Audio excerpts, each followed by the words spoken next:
Welcome, ladies and gentlemen, to another episode of the Coffee and Takes podcast. Today, it's my pleasure to introduce you to a great friend of mine, somebody that I bumped into recently, again, for the second time in a week. It was a sign. I had to get him on the podcast. Ellis, Kane, thanks for coming on the podcast, man. Thank you for having me, Ali. Thank you. And first of all, I want to say, man, your name is probably the coolest name I've ever come across, man. Ellis Kane. It's got that horsepower to it, man. Thank you very much. Good to see you, brother.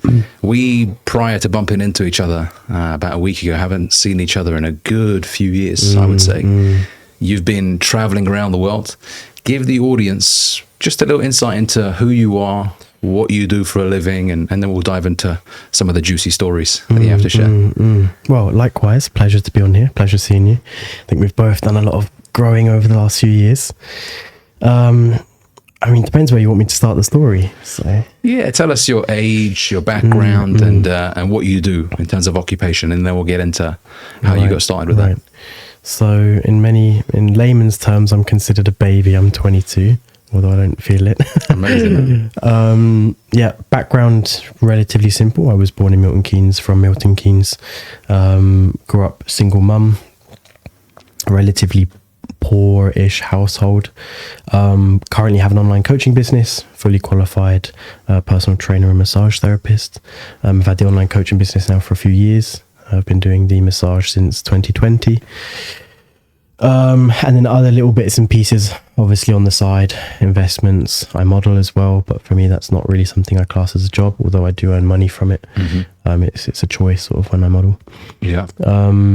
Yeah, relatively simple background. Went to state school, never went to university. Dropped out of college to work a few jobs and gain my personal trainer qualification. Nice. So let's get into that actually. Don't because really have that. A lot of guys that are watching this channel are young. 16, 17, 18. Obviously, you're a young guy, but you've had a tremendous amount of experience over the last few years. Right. What prompted you to want to work for yourself? Because you mentioned you dropped out of school, and I'm assuming you started working straight away. Did you know back then what you wanted to do for a living, or were you just sort of saying to yourself, let me just figure this out? Yeah, see my stories are funny. It's a complicated one, you see, because unlike most kids in my school, I knew exactly what I wanted for pretty much the entirety of my time throughout school, and that very quickly changed towards the sort of the latter stage of school. So my goal was to become a mechanical engineer and go into Formula One.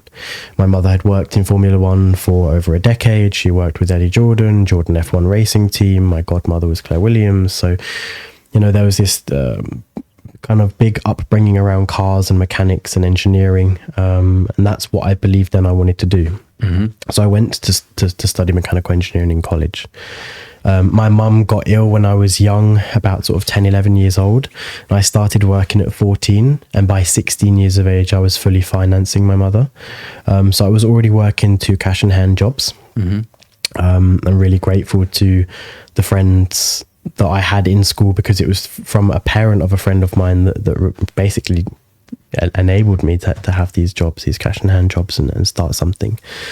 And I was in college, and I soon realized that most people in college weren't making an effort. It was a case of we'd be asked questions, I'd be the only person with a hand up, lots of people messing around, no one really interested in kind of sticking to deadlines, and it felt like the education was perceived as a joke. And I realized the environment wasn't good for me. And at the time, the jobs that I was working wasn't enough to continue financing my mother. I wasn't earning enough. So at the time, I did what any person with common sense would do, and is I literally just Googled how to make more money online. And one of the top adverts was from the PT Academy, which is the UK's largest leading personal training academy. And I clicked on this link, and they sold it to me instantly. It was like, pay for your qualifications monthly, learn in the space of your own home, do everything online. And I was like, could it be that easy? And it more or less was. You'd have a mentor, you'd do your coursework, you'd study the books, study all the online modules, you'd submit your coursework to your mentor would review it, he'd mark it, and then eventually you'd do exams. That would be submitted through the mentor. You get your qualification and you pay for everything monthly. Simple as that. And how In how long do you get your qualification? Is it 6 months? Yeah, well, so you start off with level 2 fitness instructor, and then it goes level 3 personal trainer. And then after that, you've got the extended level 3, which is, I believe, what's that? The second level 3. Basically, it enables you to be referred by doctors, physiotherapists, and so. Right, okay. So you're looking at, I think I took the PT qualification in about 4 months, 5 months. That's amazing. And that's doing it around your own schedule. Yeah, most people are predicted between 3 and 6 months for level 2 and level 3. And then if you want to do the extended level 3 that enables you to be referred by doctors and physios, you could be looking at another 3 to 6. That one's really difficult because you don't get any help from the mentor. So that's complete solo study. No help, no questions. Any questions you have, they can't be answered. That's complete solo study. So that's tough.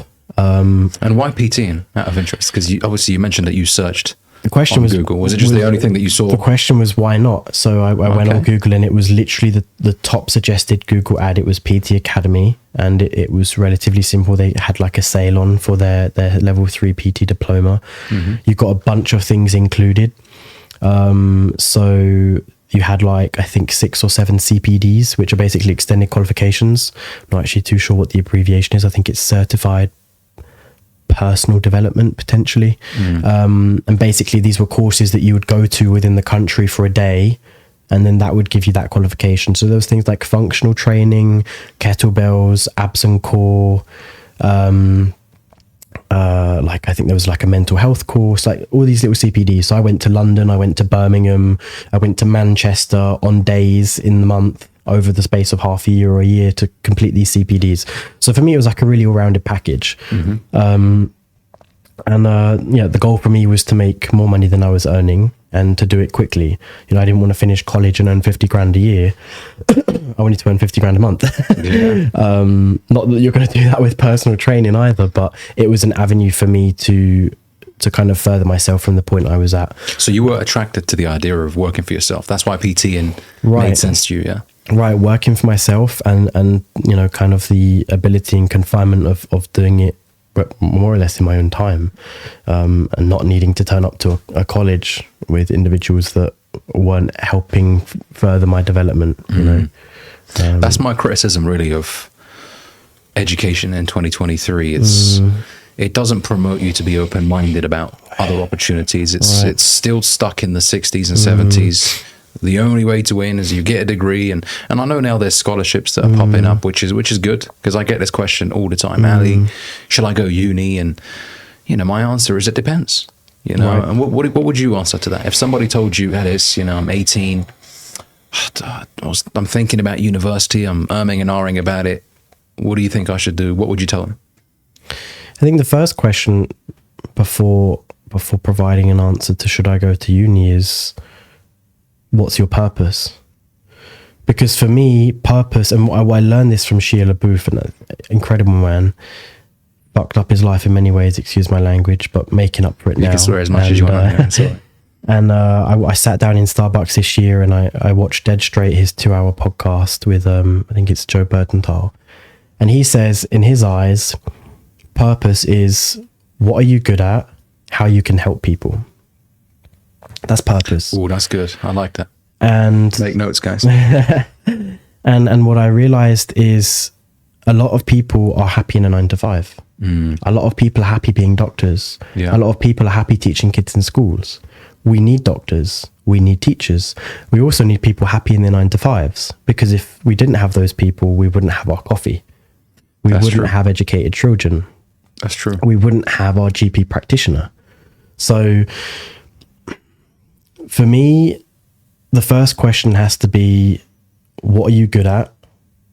How you can help people. And that delivers purpose. If that directs you into a 9-to-5, if that directs you into 9-to-5 with loads of unpaid hours and short holiday, so be it.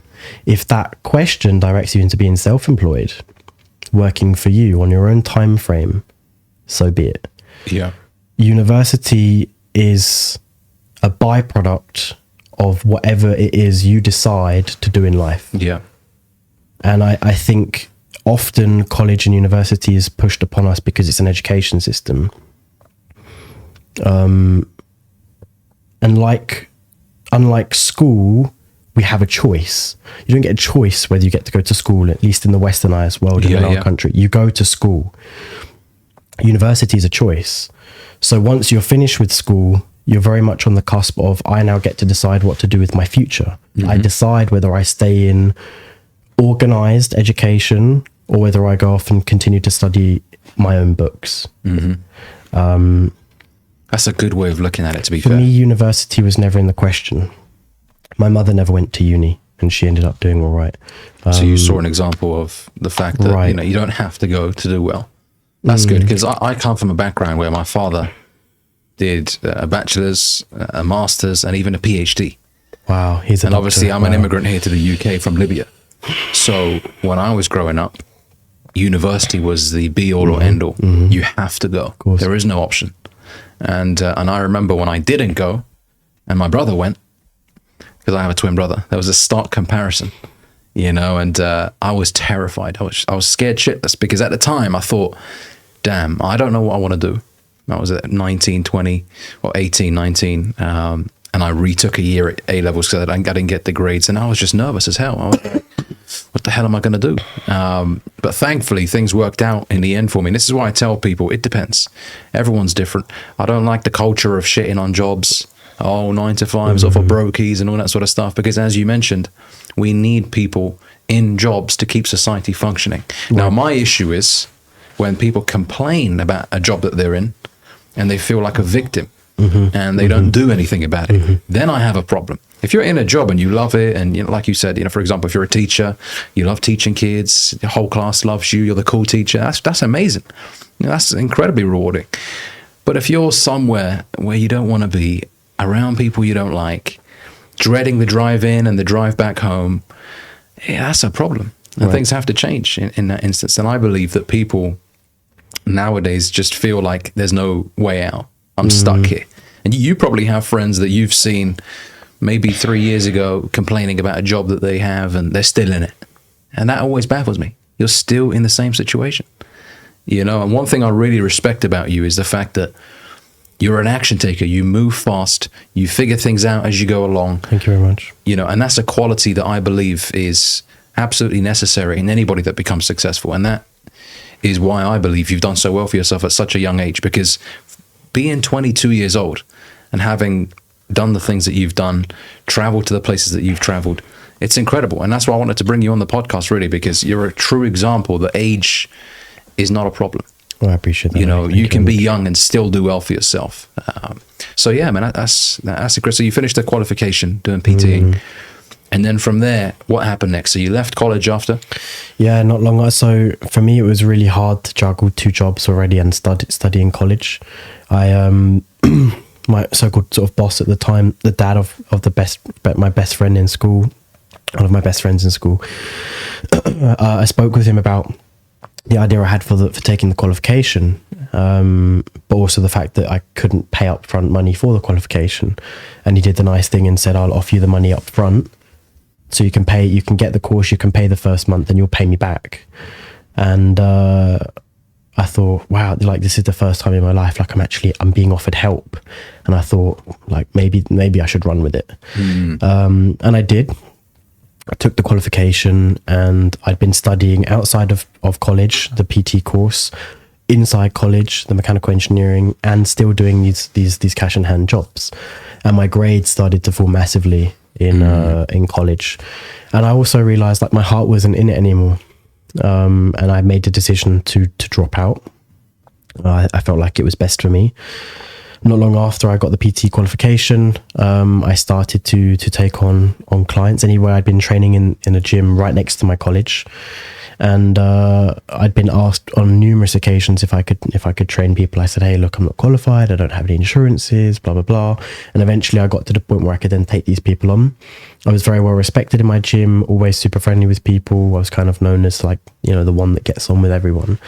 And one thing after another, I was training 1, then 2, then 3, then 4, then 5 people, and so on and so forth.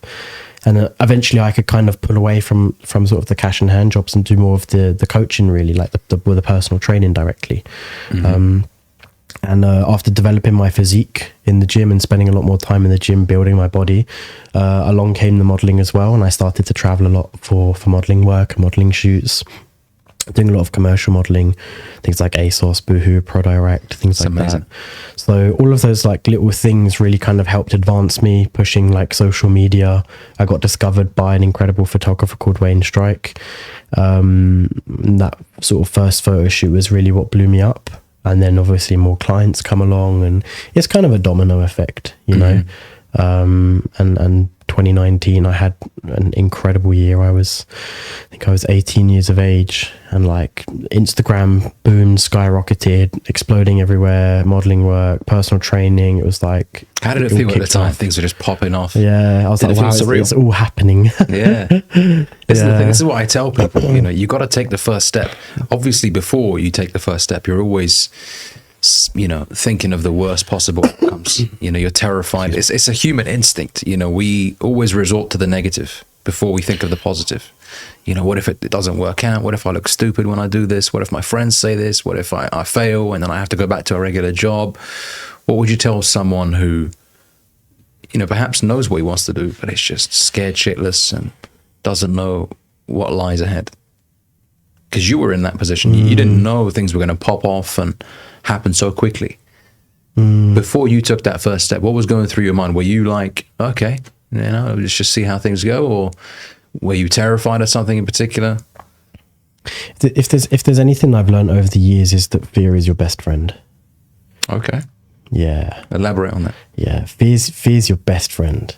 And you know, the way I look at fear is super different to many years ago. Because like often what we're fearing doesn't exist. Like what are we actually afraid of? Like we're afraid of the unknown. People that are afraid of the dark or walking alone at night. Like, yeah, you could say I'm afraid of being mugged or robbed, but there could be no one in the streets. What you're afraid of isn't there. It's in the mind. It's like a perception of what if. You know, people that are afraid of their dark, they're afraid of not being able to see what's in the dark, not the darkness itself. The street remains the same whether it's lit or whether it's not. That's right. And for me, in all of the opportunities that I've had in my life, it was like this sense of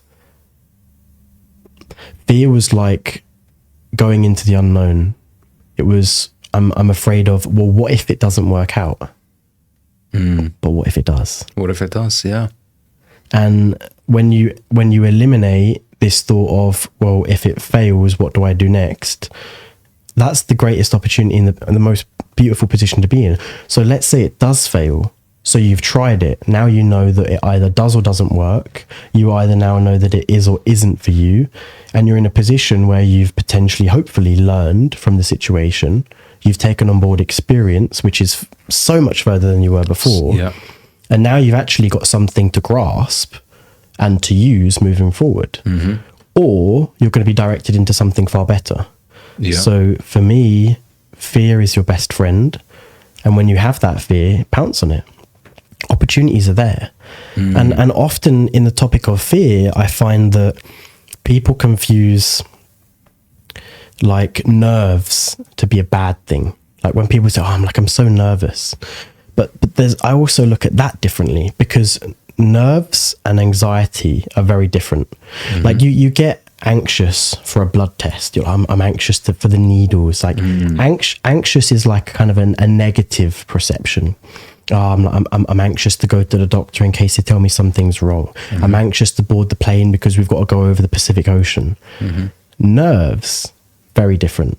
The way I perceive nerves is nerves are a good thing, because if you're nervous, it means you've got something to be excited about. Ooh, that's a good way of looking at it. So like, I'm nervous for going on my first date. I'm nervous for seeing this friend I haven't seen in such a long time.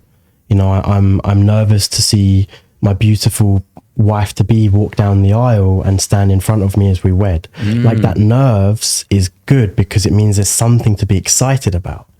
So that's like, right. Think of all of the times that you've had this so-called fear. Yeah. And was that actually just anxiousness or was it excitement? Yeah, that's a good way of looking at And it. the way you make decisions will completely change.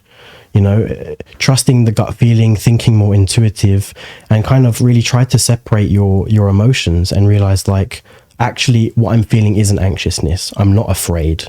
There isn't something negative to come from this. It's just something new to experience.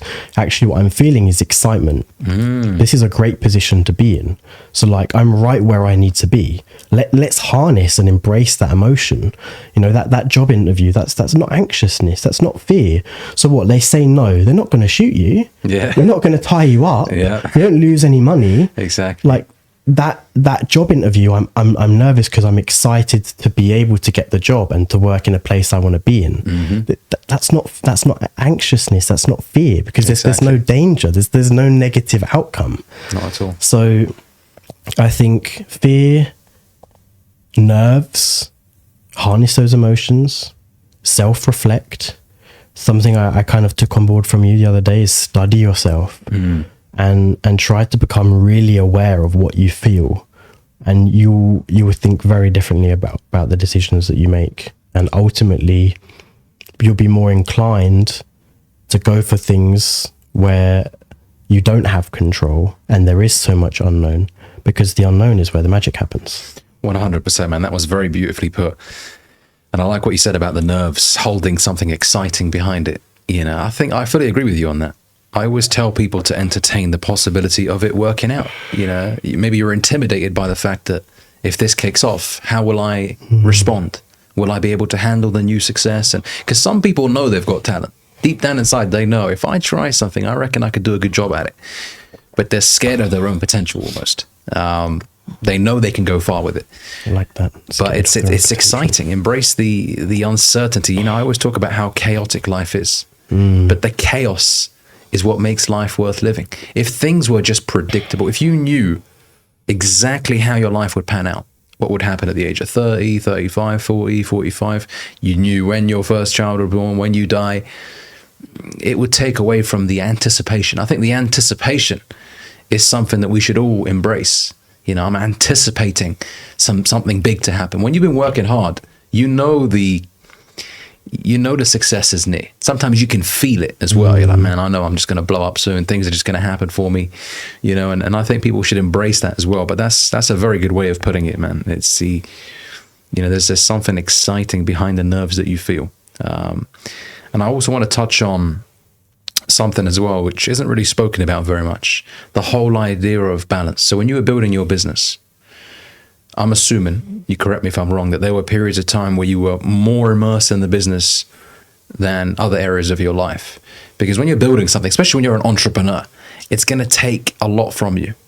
And there's an idea of work-life balance, that you should be dividing everything across equally. What do you think of that, first of all? And how should people approach the whole work-life balance if they're trying to build something? I love that question. For anyone who hasn't listened to it before, search up The 13 Truths by Matthew McConaughey. Incredible speech. And when I say I listen to this every day of my life for a year straight, hands down, I swear on my life, I listen to this 365 fucking days in a row. Amazing. I could recite the damn thing. And to answer your question, there is no work-life balance. And I'll tell you why, because Matthew McConaughey explains how he has different measures of success. In order to set goals, you need to first understand, what is my measure of success? What is success to you? It could be health, mind, body, and spirit. It could be career. It could be being a good husband. It could be being a good father. But, you know, whatever that measure of success is to you. And the best thing you can do is continue to reflect at the end of each day. Check in with yourself. Ask yourself, how was I today with my measures of success? You know, right, so my social life is in high gears, but like my relationship with my wife needs a little bit of work. Spend more time with my wife, or I'm losing touch with God. Let's learn to say thanks more often, or go to Sunday prayer and go to church.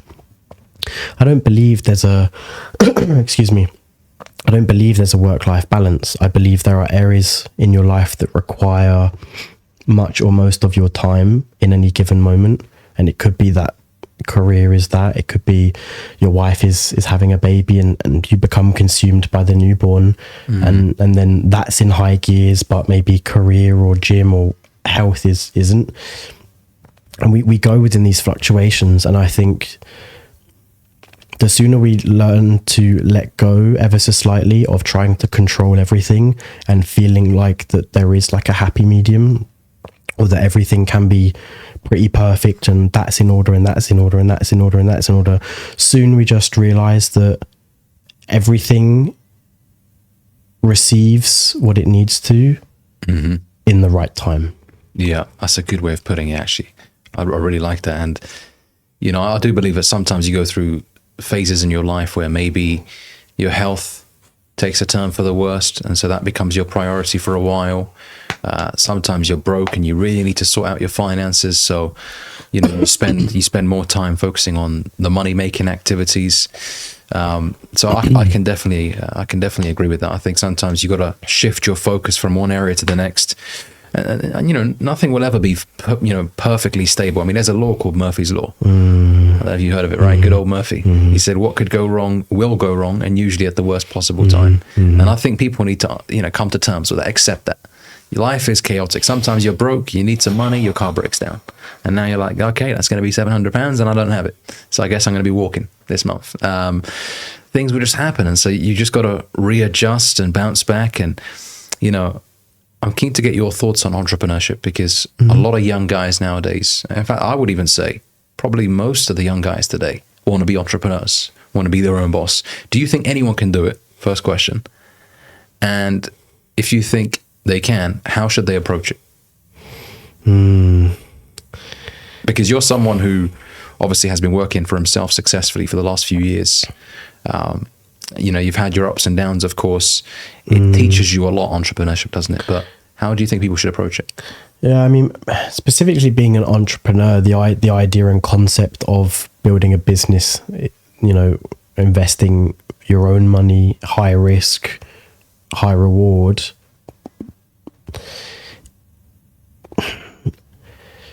Do I believe everyone can do it? Well, circumstantially, no. That's not physically possible, because not anyone can just throw loads of money into starting. Being an entrepreneur and starting a business, high risk, high reward. No, not everyone can do it.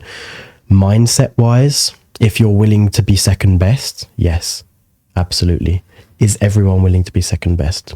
Probably. Elaborate on the second best. In order to build a successful business, you have to realize you don't come first unless you're the product. So in circumstances where you are the product of your own business, be it that you are a personal trainer, you're a massage therapist, a model, I guess we could potentially use the example. Yeah, then you're the direct product. You're the direct monetization. Therefore, you come first, because you are what's being sold. Yeah. If that's not the case, then you have to become second best in your business. You have to be willing to put the business first and the clientele long before you. If you're not willing to do that, and you still want to expect that you can go out with friends and have a social life and go to do all the things that you want to do in your spare time, you are very much mistaken. That's not how you build a successful business. The business and the clients come first. You come second. You're just a slave for now. You're just a worker and not guaranteed any pay. Yeah. When you realize that, then you can build a successful business. That's a good way of putting it. A lot of young guys today just want the end result. They want the materialistic possessions. They go into business for the wrong reasons, and this is why I'm big on reasons. Because if you're if you get into it for the wrong reasons, there's a saying: if you don't have a reason, you're only here for a season. You'll just get kicked out of the game. I like it. You know, so you have to have obviously what you touched on earlier, the purpose. That was very nicely put. Once you get clear on what you're good at and how you can help people, then you have a recipe to start working on a business. And sometimes you realize 2 years in that maybe you're a shit salesperson and your strengths lie elsewhere. And so you don't have to be the CEO and founder yourself of a business. You can be number 6 at a company, a startup, and make a shit ton of money. Yeah, how many times do we see it on the news, you know, or on the internet, some tech startup, and all 6 of the guys that created it are millionaires? And so I think a lot of people get into entrepreneurship because they want to feel like the boss. I want to feel like I'm the CEO. What I realized early on in my entrepreneurial career is I struggled for a while because I had so much free time. I didn't have a schedule. It was all over the place. And I'm like, what do I do with this new time that I have as an entrepreneur? Initially I was, time rich, cash poor. Obviously things adjusted over time. But when I had a lot of time, it was overwhelming because I was used to at the time, waking up, driving to work, sitting somewhere, coming back home. I had a schedule. Now it was like, okay, well, what do I do? How do I do it? It was really overwhelming. But, how did you approach the whole schedule thing? Because obviously as a PT, you had clients that you were working with. What was your typical day like?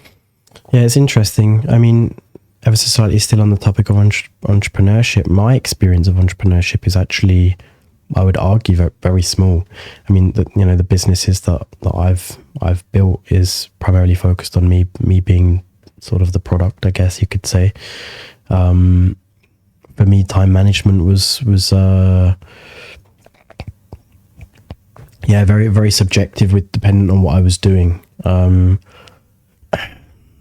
It's a tricky question. I mean, when we're looking at the personal training side of things, for the most part, there is a routine schedule. You're going to have 1, 2, 3, 4 clients potentially somewhat back to back. Same with massage work. It's kind of more or less organized for you. And it's a case of you filling the gaps with whatever it is you intend to do, going to the gym, eating, whatever that is.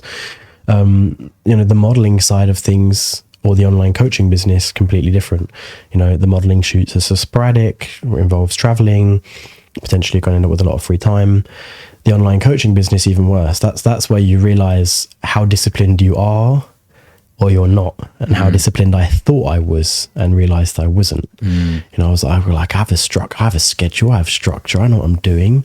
And I soon realized I had fucking no clue, because with the online coaching business, you actually realize, right, I'm going to get up and I don't need to go anywhere. Yeah. So you eventually sometimes start to get lazy. Yeah. The shower time pushes out, right? So I'm not showering first anymore. I'm showering after I've gone to the toilet, after I've eaten, after I've scrolled on the phone, after I've answered a few clients. And now I'm showering.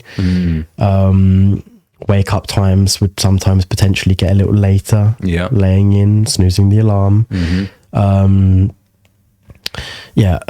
Work that should ordinarily be done in X amount of time frame, or when you're even not in an office, could be done in a much shorter time frame, you realize for some reason takes the whole day, because you're not as productive with your time if you're not with some form of routine or schedule. And for me, I found that with the online coaching business, I like you mentioned, you're time rich in many ways. Unless you structure, unless you schedule. What I thought was I was time rich and I had all the time to do everything. Yeah. And actually I didn't. Actually, these clients needed me, and they needed me as much as I would be needed in a 9-to-5 job. Just that I thought, because there's nothing set in stone, I have all of the time in the world, which isn't the case. That's the thing. I think there's a misconception surrounding entrepreneurship that, you wake up and you do whatever you want to do whenever you want to do it, which to an extent holds some merit. But you look at some of the highest performers in the world, people that run huge companies with thousands of employees, their schedule is insane. I don't know if it was Ed Milet that said it, but he was saying, if you want to be an entrepreneur, get prepared to work 80 hours a week for half the pay that you would get in your 9-to-5 for a few years. Until eventually, if you create a good enough system where you can leverage your time, maybe you sell digital information products or whatever, eventually things will change. You've got people working for you. Now you get the time back. You get the time, and now also you're benefiting from the money. So you got the time and money now. But I'm interested to know, what made you think of doing it, taking your business internationally? So this ties into obviously you traveling. So when did you move to Switzerland? So pandemic started March 2020, and I moved to Sweden 8 weeks later, I believe. Sweden, sorry, yeah. Yeah, okay. So I first went to Sweden because they didn't have a lockdown. I went to Stockholm. I was there for like 3 months. Okay. And then I waited for the borders to open. They weren't actually open when I entered Switzerland. A really good friend of mine and client came to Stockholm and said he's going to help me get into Switzerland. Basically, I couldn't stay in Sweden any longer with the little work that I had. I didn't have an online business by this point. And I desperately needed money. So I'd anyway been working in Switzerland on and off since I think late 2018. So that was anyway my avenue to go there, and he helped me kind of get in. He was basically flew to Stockholm one Friday, and then we on the Sunday morning flew to Switzerland, walked through, no border control or anything like this, was no problem. And the journey started there to getting my B permit and my application and everything. Why did I go international? Simply more opportunities. Like it wasn't a choice. A client of this exact client, I'd been personal training and other clients in some gyms in London. One of them was Fitness First in Bishopsgate. One weekend he said, I can't make it to London. I know we've actually blocked out a few sessions. How would you feel about coming to Switzerland? Back in 2018. And I thought to myself, yeah, I mean, if you're paying the travel, I mean, why not? Back when you could get an EasyJet flight return for about £100. Long story short, I took the opportunity. It worked out really well. Liaised with loads of people in the gym, built a good few connections, did that then repeatedly over the space of a few months and basically a year. And throughout 2019, I had loads of opportunities to go abroad as well, with modeling, also with coaching. I traveled with clients, personal training them with their companies and stuff like this. So it wasn't a case of like, I'm just going to work in the UK, or like my opportunities are only in the UK. I had just had offers. Like it was never a choice. Like, of course I wanted to travel. I wanted to see the world. I never even searched for it. I never actually looked like, how do I earn money abroad? Or it literally just, it happened all by mistake. Yeah. And some people have the opportunity to go and work abroad, and I guess others don't. And mine was very flexible throughout 2019. And in 2020, once I'd moved to Sweden and then later on to Switzerland, that's where sort of my life really changed. And how was Switzerland like? Yeah. You went there having no understanding of the language. It was tough. How did you adjust to a new environment? Yeah, I thought it was actually going to be easy because I'd already been to Switzerland quite a few times. I loved the place. And I thought it was going to be a walk in the park, and it wasn't. It was kind of, it humbled me. Really? I needed that. I had an ego. I'm not going to say I had an ego problem as a teenager, which many do. I think mine was definitely like an inner child, like rebellious response. Deviant, yeah. And I had a proper like ego trip. And I went there and I was very, very much humbled. It wasn't how I thought it was going to be. And in what sense? Switzerland is a high society, very traditional values, traditional views. Things are how they are. They work for a reason. You do what you're told. No means no and yes means yes. This is how we talk. This is how we walk. This is how we eat. This is how we greet each other. No, you can't question why, and no, you can't do the opposite. It was how it was. In the UK, we have a lot of freedom, almost too much freedom, I think. And no doesn't mean no here, and yes doesn't mean yes here. In Switzerland, it was very much the opposite. And it wasn't about me being my own person and trying to settle in there. It was like, no, you're going to fit in more or less with what everyone else says and does, bar a couple of % with your views. And that was hard for me because I came from a westernized, really open society where like everything was kind of allowed. You kind of got away with what you wanted. Switzerland was the total opposite. And not speaking the language, first of all, was extremely difficult. Yeah. Tell us about that.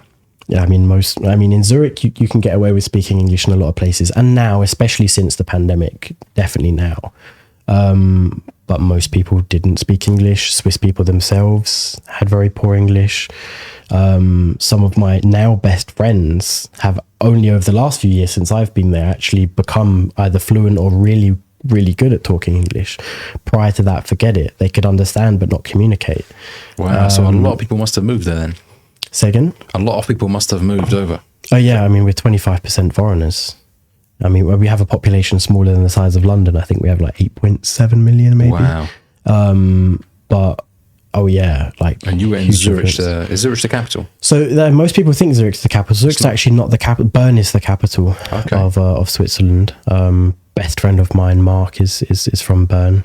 Completely different Swiss German dialect. Very strong dialect. Very hard to understand. Lots of the other cities, the other cantons, struggle to understand their dialect. Lots of different words. Beautiful place, nevertheless. I'm based in Zurich, which is again still the German side. Things are very orderly, but quite bog standard in terms of typical wealth, higher end, very ignorant. Lots of Albanian mafia. You don't want to mess with the Albanians. All of the standard stuff you get with like a kind of very wealthy high end city. But I have no complaints about Switzerland really. I mean, the streets are clean. Crime rate in the German side where I am is very low. People are very respectful, very orderly. Most people have a quite nice car. People work hard. I hear they dress very well. Well, good diversity.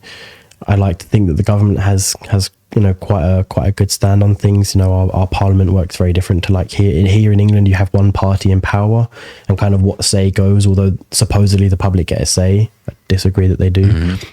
In Switzerland, it's very different.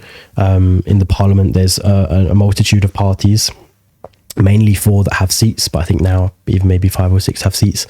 And everyone gets an equal say in voting. Then obviously those parties have control over each city, each canton. Mm-hmm. It's very right-wing, right-centered, but right-wing in Switzerland is conservatism, whereas in this country it's left. But right-wing doesn't mean fascism in Switzerland, like that's far right, but right-wing is just very, very conservative traditional views. Mm-hmm. And I think that's what really helps Switzerland, sticking to traditional conservative views, ensuring that things just don't kind of become astray or fall awry, really. And that's why streets are clean, things are orderly, people have great wages, people are happy, nice homes, good apartments, good cars, great produce, good supermarkets, beautiful scenery, beautiful mountains. It has it all, doesn't it? It does. Considering we're a landlocked country, we do have it quite well. We've got Italy to the south of us. We've got Austria to our east, Germany to our north, France to our west. So, you're in France in a couple of hours, you're in Italy in a couple of hours, like 3 hours. Amazing location. Austria, Germany, you can walk over the border to Germany, if you're in Canton Torgau, you can go to Constance by 10 minutes in foot. So, we are very diverse. And for me, I would say if you have an opportunity to go abroad and earn money, take it. Did it change you as a man? Living in a completely different country, completely different city, you don't speak the language. 100 million. I would not be where I am now if I hadn't have traveled once. Like, if anyone is like thinking I'm stuck, I don't know what to do with my life, pack your bags and go somewhere. If you don't have the money to travel, just like stick your finger on a map or a pin on a map and just choose somewhere and just go there and ride it out for a few months and see how you feel, because there's nothing that will force you to grow like traveling. You're so far out of your comfort zone. No friends to call on, or like mum like drive the car over. Nothing. You're on your own and you've got to deal with it. And even in a place where you don't even speak the language and it's hard to communicate, you'll grow even more. Because you're forced to pick up a second language. So now you've got something else in your book, another vocabulary, another language. You can take that somewhere. It completely stretches your mind, doesn't it? I think, what's that saying? A mind that's stretched beyond its original form or something can never go back, or something along those lines. And I believe languages are one of those skills that completely change you, because, it opens you up to a whole new community. Now you're able to talk to people that you weren't able to talk to before, understand different cultures. And it's crazy. Like, sometimes I sit down and I reflect on languages as I just sit down and I'm like, wow, there are so many different languages, different dialects. Humans are so complex. It's remarkable, man. And German, for those of you that don't know, I took German in GCSEs. I got a D. So I didn't do really good. I think I'm the kind of person, I said this to you last week, or actually a few days ago, I need to be thrown right in the deep end, because I don't do books. I can't learn a language from reading a book. I just can't. I know myself. I'd be I'll be opening a book and being like, ich bin, and I can't do this, man. I need to go out there, bro. I need to speak to someone because, I just get brain fog. Right. But what would you say are the most impactful changes that you've experienced from living in a different country?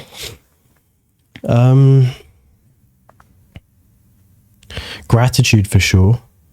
I lived in Mexico for 4 months. Excuse me. And I lived like literally in the jungle. Yeah, I lived in Tulum, a really, really beautiful place. It's I think an hour from Playa del Carmen and 2 hours or so from Cancun. So Riviera Maya. And I lived in the jungle in La Valeta. And that sounds like a heavenly place. It was and it wasn't. We had so many power outages. Okay.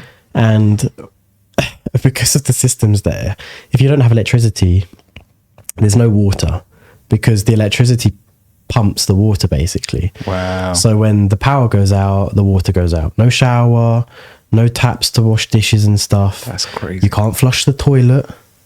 So if you need to go for it, oh hell no, you can't flush like that. So silly things like having a shower, you become very grateful for. I had a time where we had a power outage, and then I was like, oh cool, I'll go to the gym and I'll shower there. The gym in the center of Tulum actually had the same problem with power, so I couldn't shower.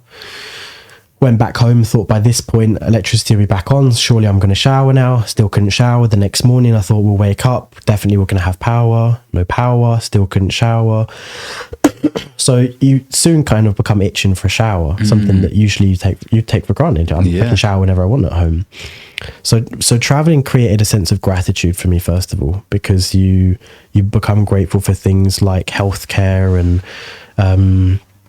and even though we complain about the roads here in the UK with all the potholes, they're 10 times better than what I experienced in Mexico. Really, were there craters there? Yeah? And sometimes not even roads, no concrete. Like where I lived in the jungle, like it was all dirt road. There was no built road. So like I was driving a motorbike on like a road motorbike on dirt to get to my house.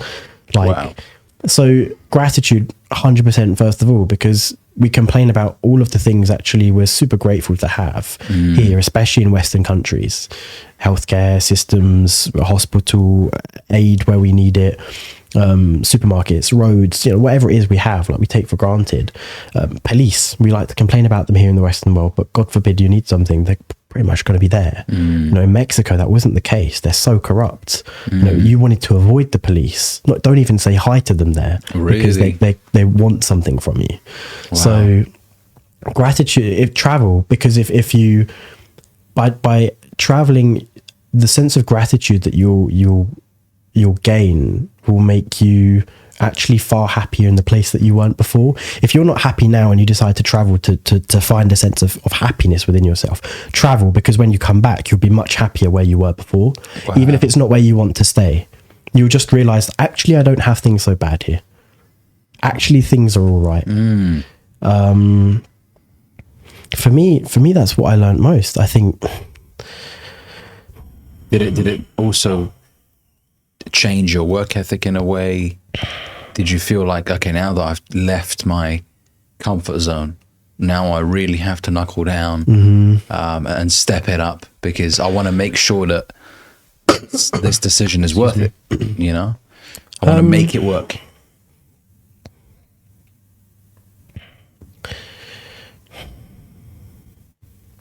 I don't know if my work ethic would have changed. I think my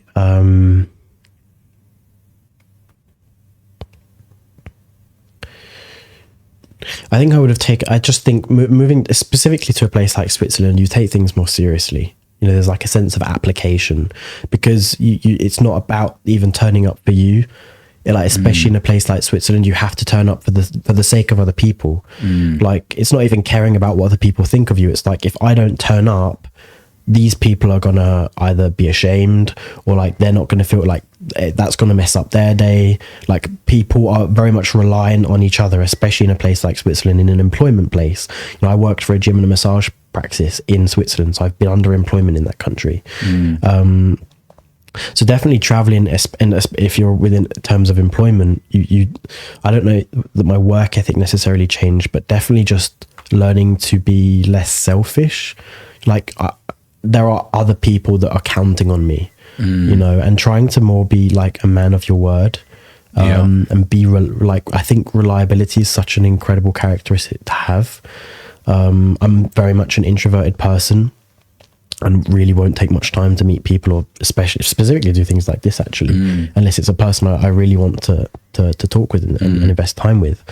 And it's easy when we don't feel like something, we can just cancel on the friend, and you know. But traveling made me realize, like, when you plan something with someone, something set, and you say, I'm gonna do this, or I am there for you, or like, let's help each other, like, there's like that sense of, I want to be reliable for them.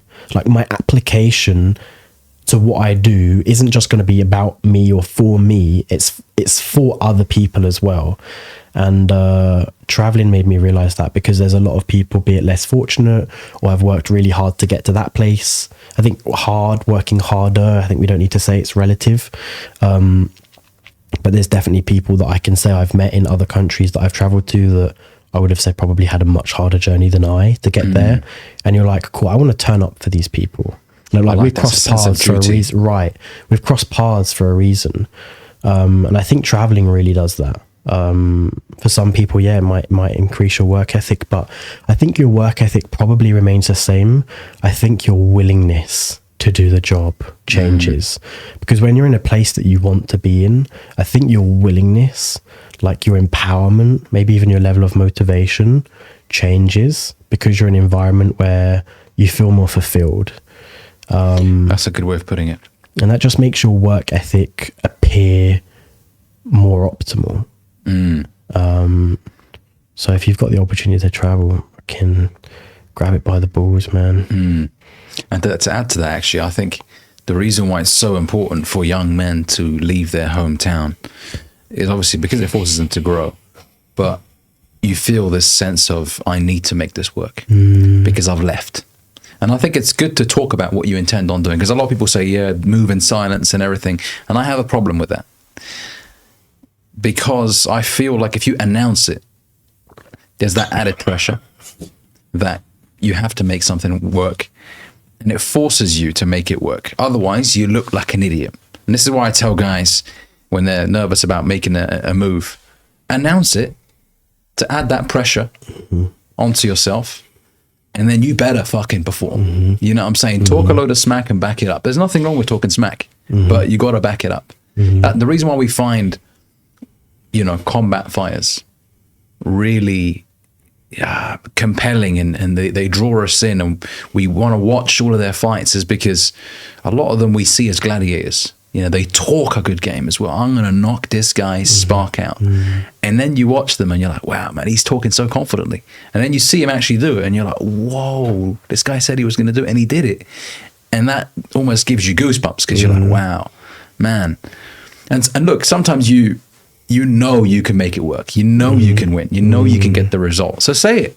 Have the balls to say, yep, this is what I'm going to do. Because a lot of people are like, but what if when you stay silent, sometimes it's a cowardly way out. Yeah. Because you're not going to do the work, and so you don't want to mention it. So I'm of the believer of talk a load of smack, and then you better walk it, man, because people are watching. And you probably have had people watch you during your meteoric rise, people that you perhaps went to college with, that are like, man, you're smashing it, bro, this and this, you're so inspiring, man. Do you still stay in touch with some of these people, and do they ask you, Ellis, man, how'd you do it, how'd you get out there, and you're in different places all the time? And yeah, it's interesting. I think actually just on that affirmation topic and the combat fighters, I think it's really interesting, because I remember Conor McGregor, he was I think questioned at a conference, and he was like, I've been playing with affirmation since I was 13 or something like this. And it's really true. Like, I think affirmation is a big thing. I think he said if you've got the courage enough to speak it, you're already one step ahead. Yeah. People think affirmations are this wishy-washy fairy stuff. They don't believe in the power of affirmations. And I always tell people, be open-minded. Give it a go. When you say it, and I have a certain routine when I do my affirmations. So I'll actually play the Gladiator theme tune. For some reason, you know, the woman singing, whatever.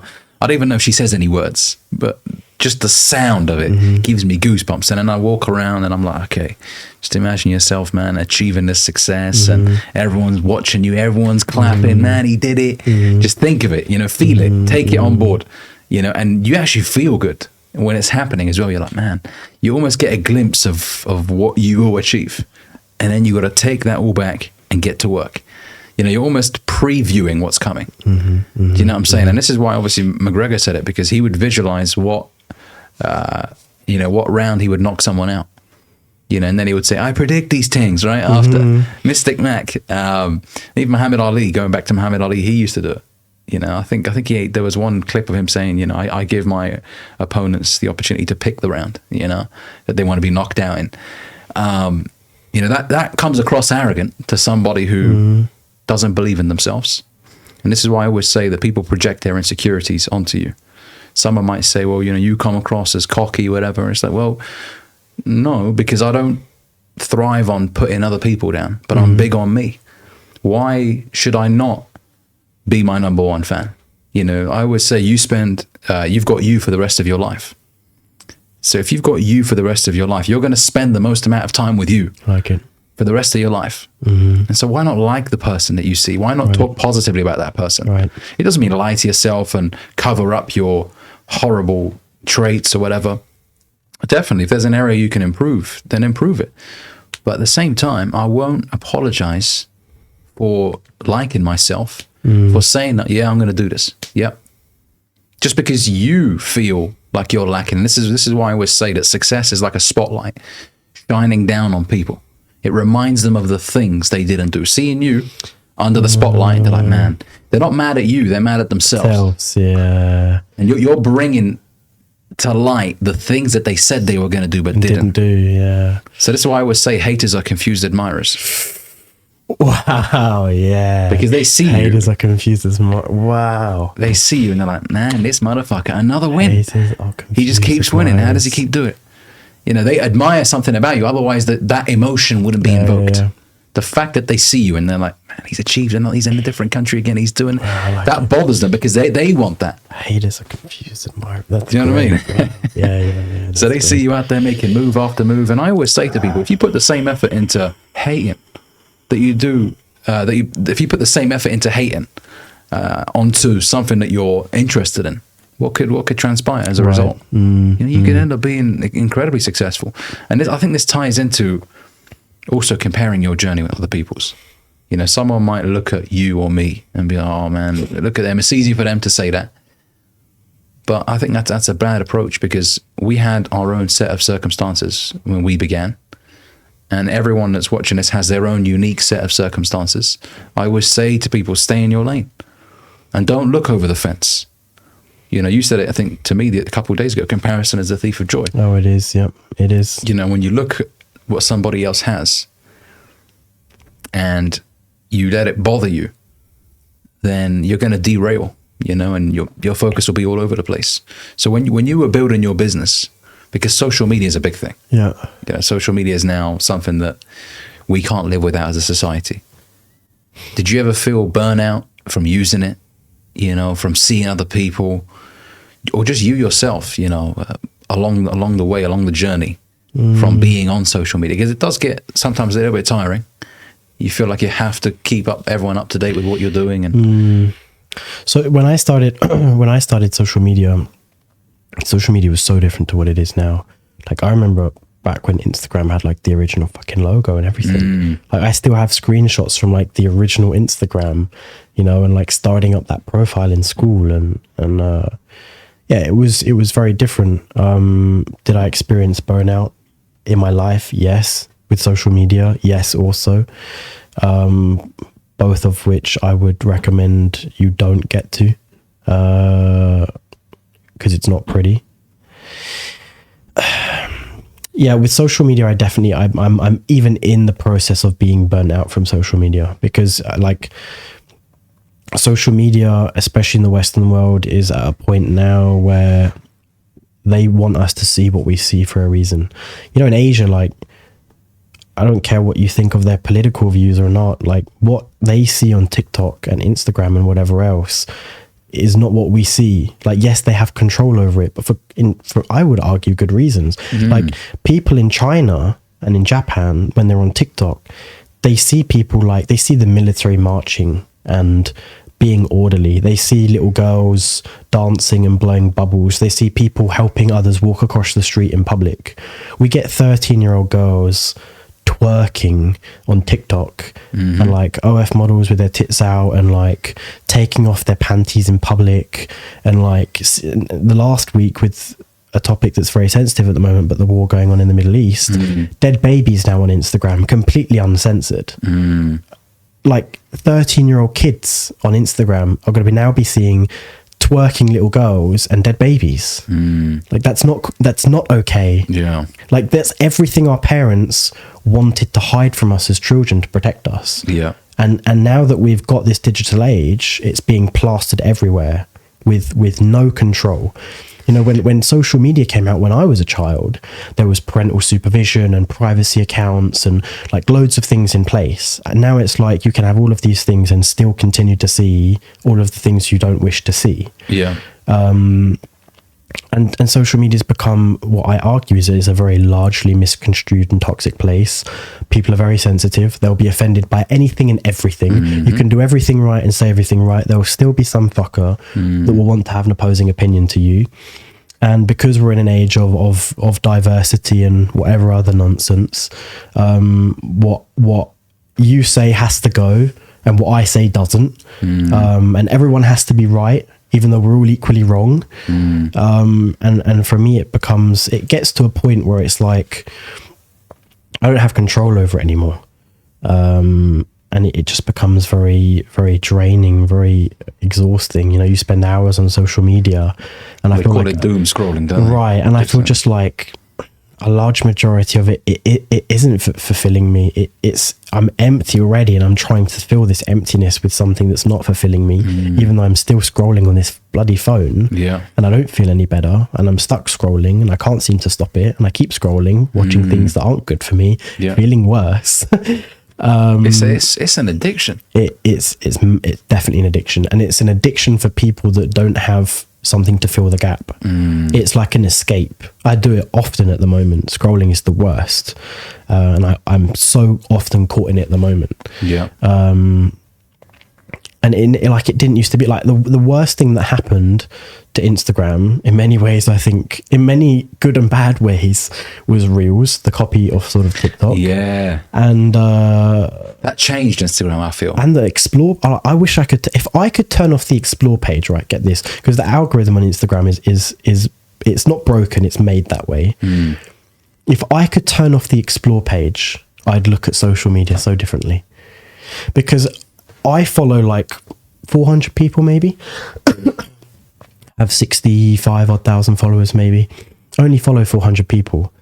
The people I follow, all of them I follow, I either are really good friends of me that I talk to, and people that post. If you're a friend of me and you don't post on Instagram, I don't follow you. I have best friends I don't follow on Instagram. If they don't post, why do I follow you? Text me, call me, even better, call me. Let's meet. Yeah. I don't need your social media. Exactly. So the people I follow are people that I learn from, people that inspire me, people that motivate me, people that I can either gain something from or offer something to. If you're a pretty model with nothing to offer me, I don't follow you. I can like search your account and press like on your photos and give a comment. Don't need to follow you. But the algorithm doesn't offer me that, because I can follow these 400 people, but I see a speck in the ocean of what they post.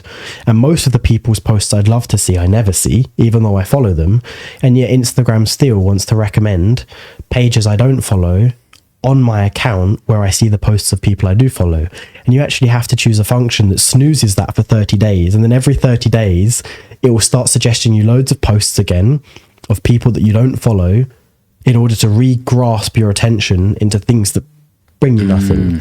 When yet we've already got an explore page for that, an explore page that's so easy to get stuck scrolling. Oh, it's never scrolling on posts that you click on that actually at first provide you with something, and you expect to swipe and then it offer you something like that post, and it's something completely different and irrelevant, something that's now going to get you caught in a mindless scroll. Whereas if I could turn off that explore function, all of a sudden I just see the people I follow. Yeah, they'll never do that though, would they? I would just see all of the things that uplift me. And that's kind of what Instagram used to be many years ago. Yeah. That's kind of what Twitter used to be many years ago. MySpace and all of these other things that we had, like Kik and like Snapchat, like back then it was so different. But it's so filled with like media and just mindless, like completely irrelevant things now. Like, how can we get views, and what's the next thing that can grasp people's attention that's completely irrelevant? And for me, it's just become like it's become almost like a drug. It's like just become a sense of escape, like a coping mechanism.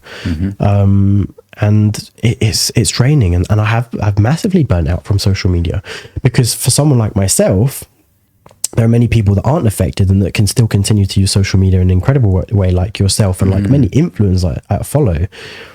However, I'm sadly not like those people, or I don't have the strength or the self-discipline. I don't know what it is, but for me, it's given me an opposite effect of I don't want to be on social media. Like, I don't even want to create content and bother to do something that actually would help loads of people that I know I'm good at, because there's so much crap on there. There's so much like misinformation. I don't want to use this word saturated, because you said the other day saturated is pointless, because like we're all individual, and I completely agree with you. But there's so much pointless, mindless stuff on there. I'm like, how can I filter through all of that when I have no control over it? And then I just think like, when it's already such a bad environment for me, is it worth at what cost of me being on there to try to do something good? Does it affect me? Yeah, you definitely have to consider the opportunity cost. For me, social media obviously has pros and cons. The pros are you get to reach people all around the world, impact so many lives. But then the cons obviously are that if you're not careful, it can suck you in and waste your time. Touching on what you mentioned about the social media apps, they're so fixated on keeping you on the app.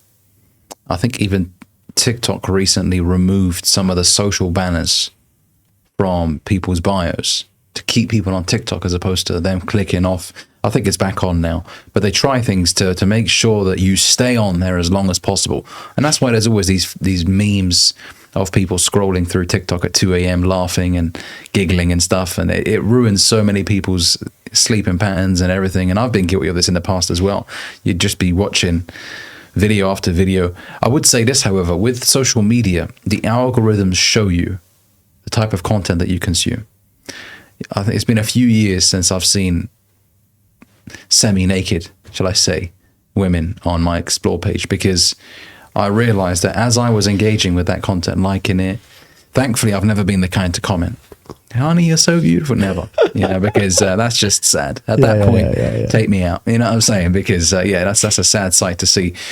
But I've definitely over the years removed that completely. I can't think of the last time I've seen a woman in a bikini on my explore page. And by the way, there's nothing wrong with that if that's what you want to do. However, I'm careful about what I see, because I know one thing could lead to another, and then I've wasted so much time. I talk a lot about the whole no-fap movement on my channel, guys that are addicted to pornography.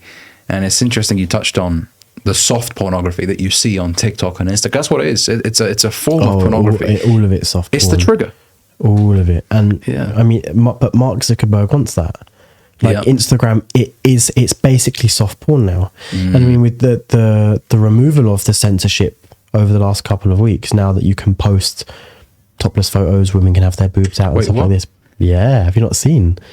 Yeah, that is crazy. Yeah, basically, there's like loads of topless women. It doesn't exist, guys. Don't check. It's stay focused. It's all soft porn, and that is crazy. I would not be surprised if in between 1 and 3 years' time, Instagram opens up some form of subscription based like OF. like OnlyFans, and it Wow. becomes like accounts with, you post what you want and you can pay, and it's another way of Instagram monetizing. I would not be shocked. That is crazy. I would not be shocked. And they know the fellas are horny as fuck. You know, they're thinking with the wrong head. Yeah. And, you know, I'm an advocate for staying away from, you know, pornographic sites and... Porn will ruin your life. yeah. Yeah, even Larry Wills said it recently. He was like, porn was destroying my life. To the point where he was even spending money on porn. That's how And you know like you're going downhill. thousands on porn. That's crazy. And it is like, it's a coping mechanism. It's an escape from reality. It's It's, an like this de-stress and unwind, like where you kind of forget everything. You think you're in a moment in a screen with a model or whatever is going on in your mind. Nothing else matters. You forget about the exterior world. But you watching porn sat there is no different from you doing a line of cocaine or taking a bottle of vodka. I would say it's worse because it's free. You don't have to go out of your way to find it. It's in your pocket. You're absolutely right. That's the danger it's with it. even worse because it's even, And they know that. Yeah. They know that as well. They know that if they can just get the guys hooked onto this shit, then they won't do anything. That they'll stay numb and sedated. And, you know, I've always spoken about how it sucks away your, and that's probably the wrong word to use, but it takes away, shall I say, it takes away your aggression and your desire to make something happen. You know, that's why there's the whole post-nut clarity, right? You know, when you're like, oh, why did I just waste 4 hours scrolling through, watching video after video, trying to find a perfect scene, you know? And it all starts from social media. It all starts from something you saw perhaps on Instagram, and that led you to think, okay, you know what, it'll be a quick one, you know, and then what was supposed to have been 15 minutes ends up being 5 hours. And there you are. So that is something that I speak about quite a lot on the channel, and it's a massively searched for topic on YouTube, the whole no-fap movement. People have asked me, Ali, why do you speak about it consistently? And I'm like, well, it's a huge problem. I would say it's probably one of the biggest, if not the biggest, porn addiction's a pandemic. Yeah. It's an unspoken pandemic. Massively. It's belittled as well. It's like, it's just porn, you know, and bust one off or whatever. And see, this is the thing. I actually once spoke, so I had a hypnotherapist for a long time. And I actually spoke to my hypnotherapist once. Like, I've got a fucking porn addiction. Porn is fucking ruining my life. And he tried to like dial it down into like masturbation is okay, like it's all right to have a wank now and then, blah blah blah. And like he kind of almost made the whole and that's not what I wanted from him. I wanted to be like, fuck, that's bad. You're messing up. Stop it. We're going to fix this now. And it was kind of like, wanker. Yeah, I basically wanted him to belittle me and like, you're a fucking sad fuck. Yeah. And instead he was like, no, you know what? Like, you're allowed to wank. Like, if you feel like, have it, like, if you're going to bash one out, like, if you need to get one out a day, get one out a day. You need to get 2 out a day, you get 2 out a day. Like, that's your stress relief. And I'm like, and he's like, if you want to schedule 30 minutes, schedule 30 minutes for it. And I'm like, yeah. Saying that to someone with an addiction is not a good idea. Oh, that's just it's like saying if you want 1 glass of wine to an alcoholic, have 1 glass. Yeah, because 1 glass is going to be 1 glass of wine. Yeah. It's never going to be 30 minutes. It's going to be like an hour wank. Do that twice a day, 7 days a week. You've lost hours in the month.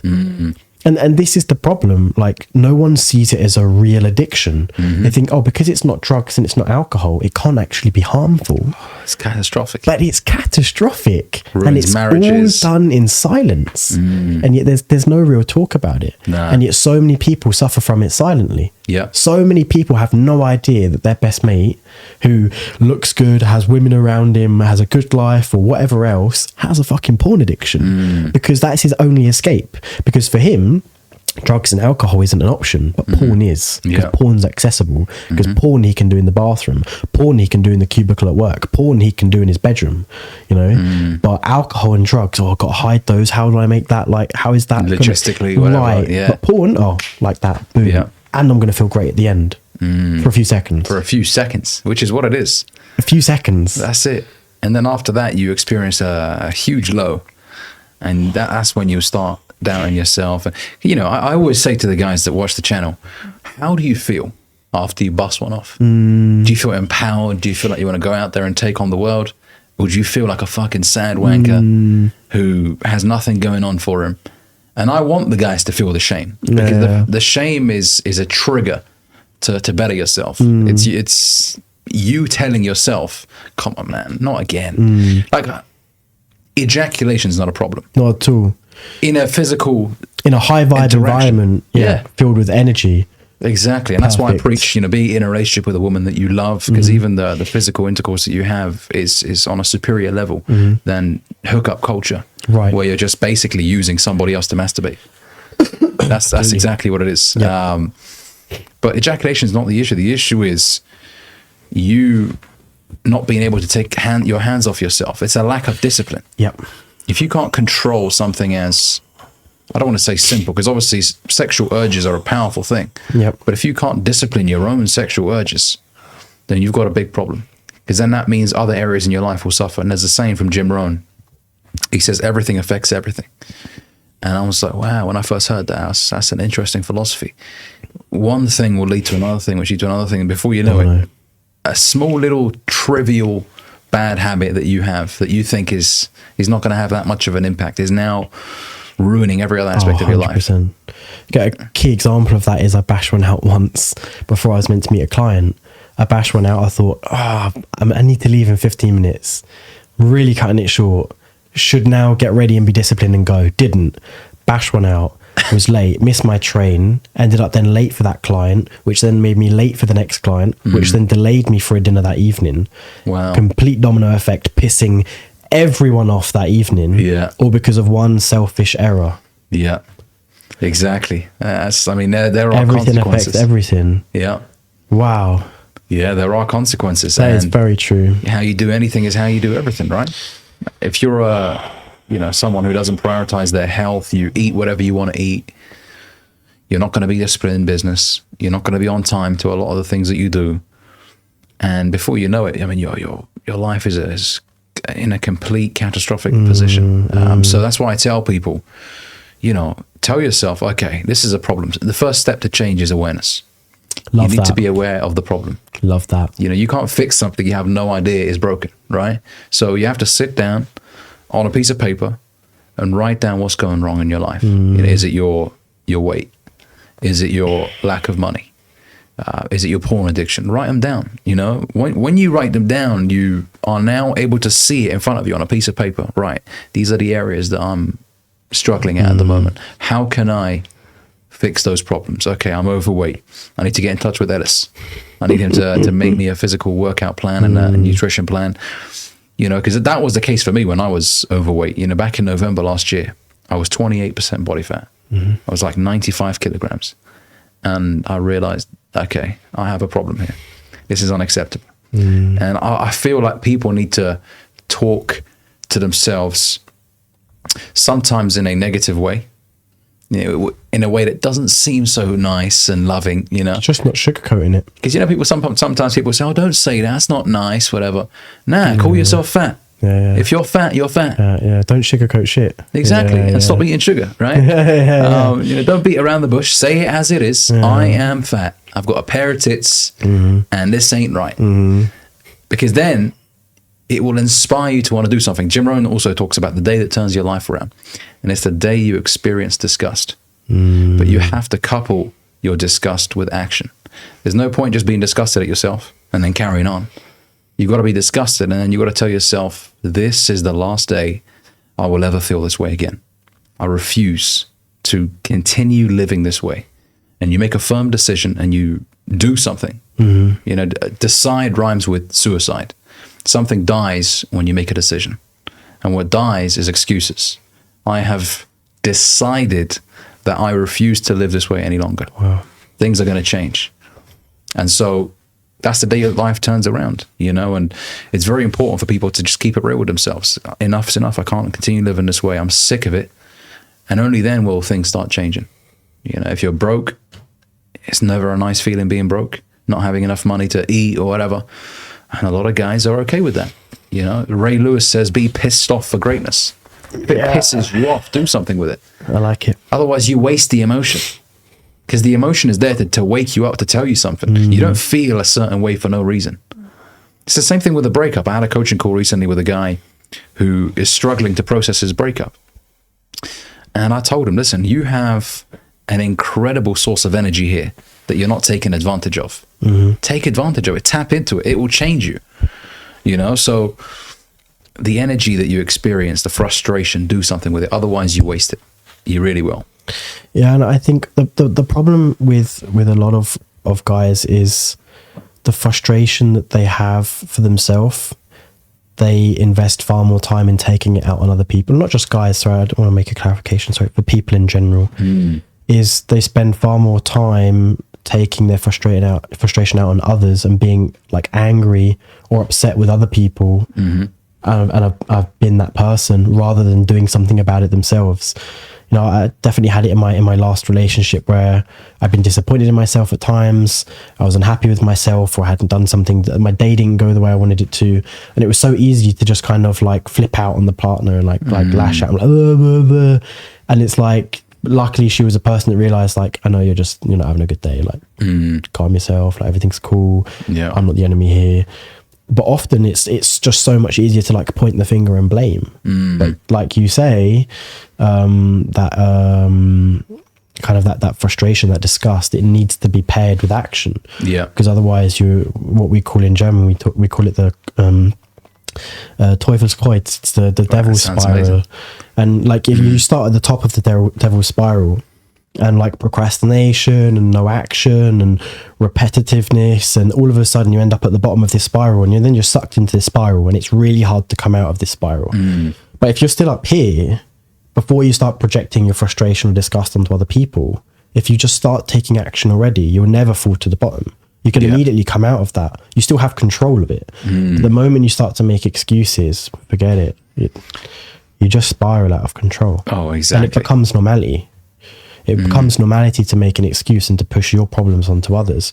Or why didn't that happen? Or why is it like this? Or and then you fall into victimization. You fall into victim mode. Like, oh, why is it always me? Like, why this? Why that?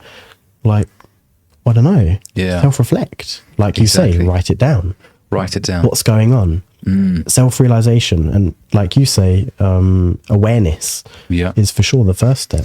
And one of the most important masculine characteristics is accountability. You are accountable for every decision you make. You know, especially you guys that are watching this channel.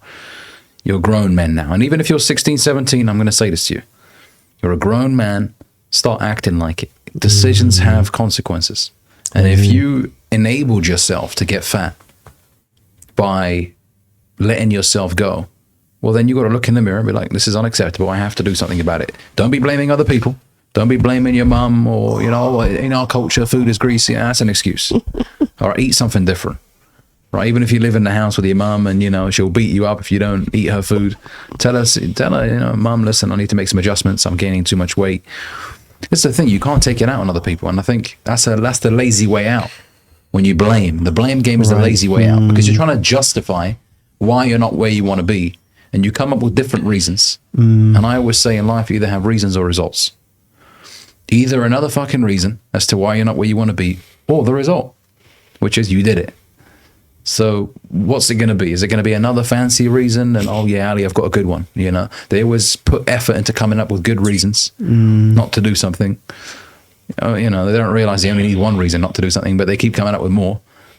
And you know, the way I see it is, ask yourself what kind of a life you want, and get real with yourself. If you have the audacity to want to live life on your own terms, to be your own boss, to travel around the world, to do what you want to do, you got to back that up. You can't be naive. Something I learned is it requires far more energy to put off doing the task than it actually does to do it.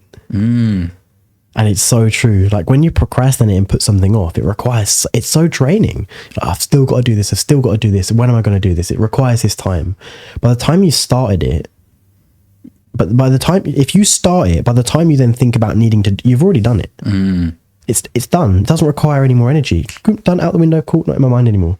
But when you constantly delay something, it requires so much energy. It does, it's so draining. Coming up with excuses. Some people are just so good at it. I used to be.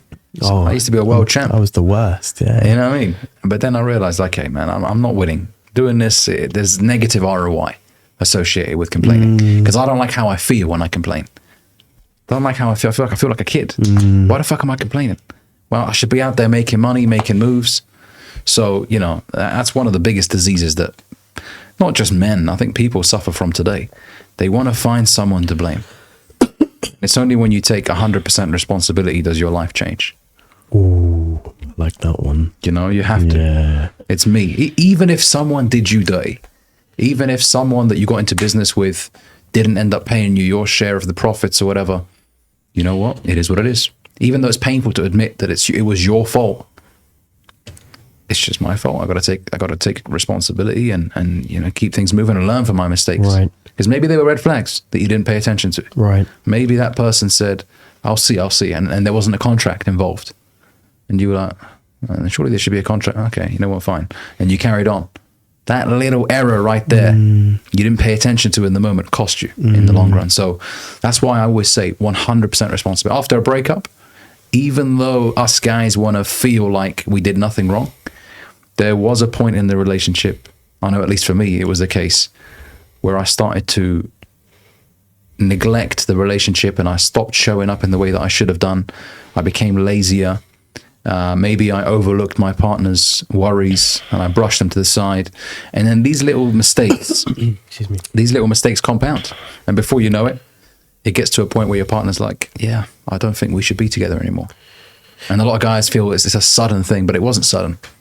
Fault and responsibility are very different things. They don't go together. Will Smith made a great speech about this many years ago. He put it on his Instagram story and I screen recorded it. Fault and responsibility, they just don't go together. And people keep wanting to put them together. People are like, oh, if it's somebody's fault, it's somebody's fault. It's their responsibility. It's not true. Like, it's not your fault that your mother was an abusive alcoholic and used to beat the shit out of you. But it's for damn sure your responsibility on what you're going to do and how you deal with those traumas and how you move forward. And if you're going to let those traumas scar you and shape you into a negative person, fault and responsibility, they don't go together. You know, it can be somebody's fault. It's somebody's fault. You did this. That's your fault. Right. But that doesn't mean it's their responsibility to fix. You know, someone might have hit your car and drove off. It wasn't your fault. It's your responsibility to fix it. Yeah. Like, they just don't go together. And when we start taking responsibility and we start becoming accountable for be our own or even other people's actions, we make our life a hell of a lot easier. Oh, 100%. Yeah, yeah. I think there's a picture that I've seen on Instagram before of basically it's a success page and it shows the problem before you begin working on it and it's like a huge problem, and then after you start and it's like a really small problem.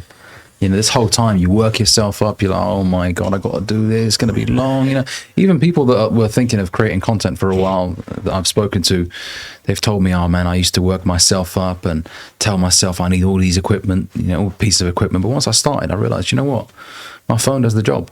You know, and people just want to listen to what I have to say, and that's it. I used to make that mistake. You know, I had a channel. Well, this channel's been up for like 8 years, but I haven't been posting for 8 years. You know, I used to say to myself, Ali, you need fancy equipment, you need this, you need that. And I could have been way further ahead had I started back when I didn't have the fancy stuff. That's me now. Do you know what I mean? Yeah. But hey, man, it's the thing. The way I see it is, you got to earn those upgrades. Oh, 100%. That's a great learning curve for any person watching us. Like, don't think you can start with everything. You like the point of starting is so that you get the upgrades. Like, no one starts with a Lambo. Yeah. Like, you work your way up to those things, and that's the same with everything. Like, we all want the pretty perfect start. But it's not how it works. I think people have just this very fictional approach in their mind of how things are going to work. But obviously we spoke about Murphy's Law. Things will go wrong at the worst possible time.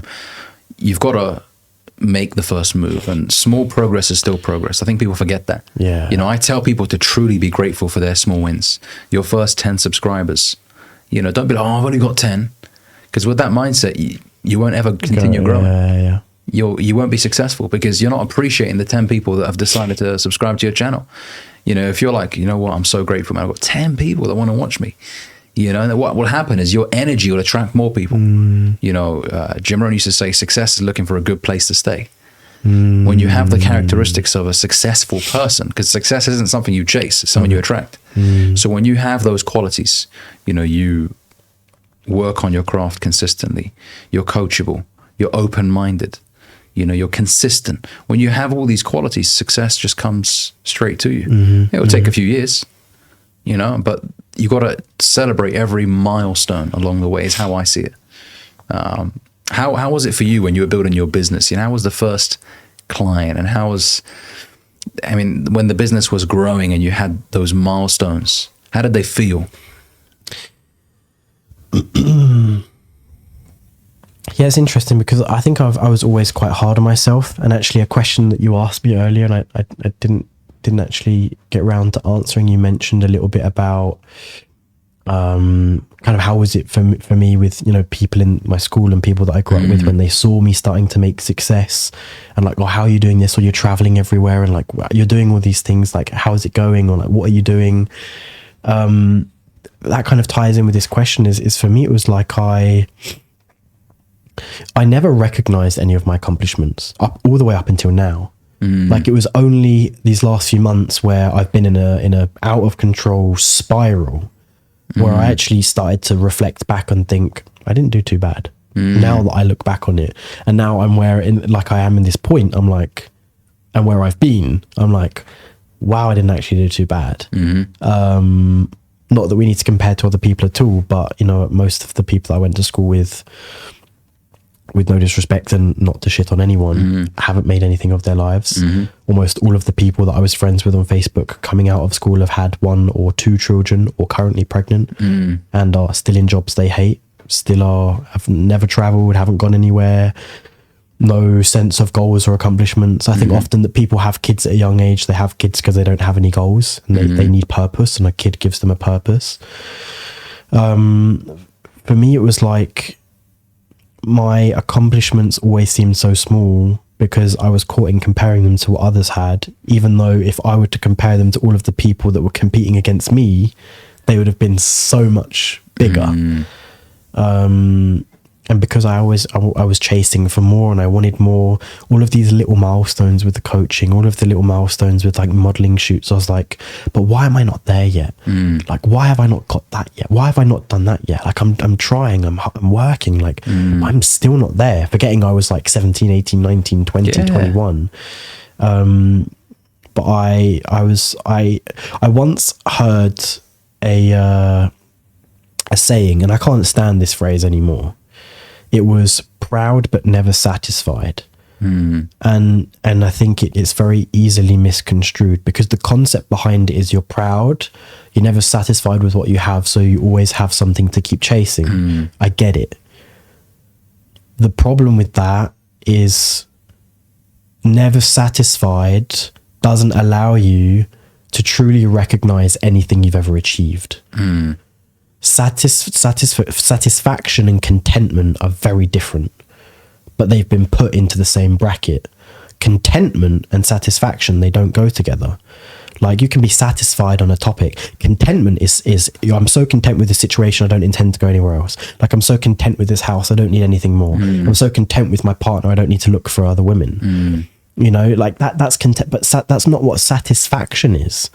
You know, like, for me, being proud of yourself can definitely come across as like maybe a slightly egotistical. Like, I think it's easier to be proud of others than it is to be proud of yourself. I think we can recognize our achievements, and so, but for me, that was a phrase that I think I let have a lot of influence in my younger years, and thought, right, don't be like satisfied of anything I'm doing. Like, I should be proud, but like, what is there really to be proud of if I'm not where I am?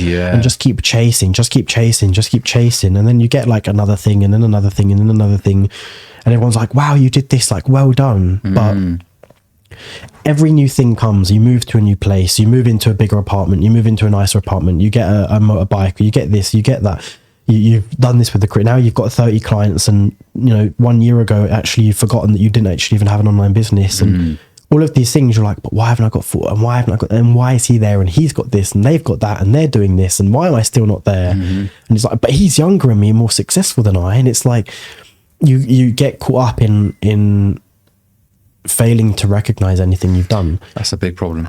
And what a phrase that really helped me push this proud but never satisfied nonsense in kind of a way was, you're right in the middle of where you used to dream of being. Because when I was in fucking Stockholm, Sweden, I was in this Airbnb that was costing me a fortune per week because it was really the only place that was really available and decent. I had no money. I had no online business. There was a lockdown in England and wherever else, so I couldn't personal train. I hadn't got my massage qualification at this point. I did that in Sweden. I was trying to look for people to PT. I had no income. I still needed to pay my mother's bills. I still needed to pay this Airbnb. The rent was due in like 2 days on the Friday. I had fucking no money for it. I was sat in the kitchen, in the corner, crying my eyes out like a bitch, and was like, when does this all end? Like, when does it stop? Like, when does it get easier? And I forget that then 18 months down the line, when I am in Switzerland or Greece or Mexico or Turkey or wherever else, and life's on a high and I'm enjoying myself, I actually forgot, like, oh yeah, 18 months ago, I thought it was all over. Yeah. Wow. But because I'm constantly on this high of like more, I need to achieve more. I need to do more. Yeah. Don't be content. Don't be satisfied. Like, keep going, like, keep pushing, keep chasing the next thing. Like, you actually just, you get so lost in the process. You forget to like go, I'm doing all right, actually. If I'd have said to myself in 8 months time, you're going to be there, I'd be like, yeah, I'd be happy. I'd be super happy with that. Yeah. And then you're there and you're like, but why am I not there? Yeah. I think that's the issue with making success a destination, because that makes you not grateful for the journey that you are on. You know, the journey is special.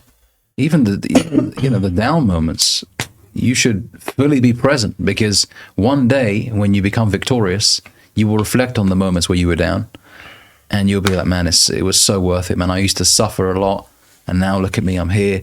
People need to give themselves credit for what they've accomplished. And I think that will make them more successful in the long run as well, when you appreciate what you've accomplished.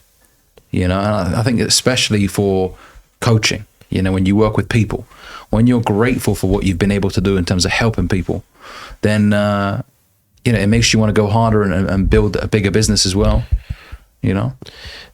I don't know if you know, it's bugging me because maybe you know it. What's the quote about the man walking? It's like the man who loves to walk. Oh, I know which one you're talking about. I know, it's funny because when I was walking the other day, my conscience said, Google this quote because you're going to want to be able to say it soon. And I didn't Google it. I think something on the lines of the man that is walking because he loves to walk will go further than the man who walks because, I don't know, something along those lines. But yeah, it'd be good to get it up. I need an assistant soon to load up the damn right, the quotes. The man who loves walking will walk further than the man who loves the destination. Oh, that's powerful. That's powerful stuff right there, man. And I fully agree with that. You have to be immersed in the process.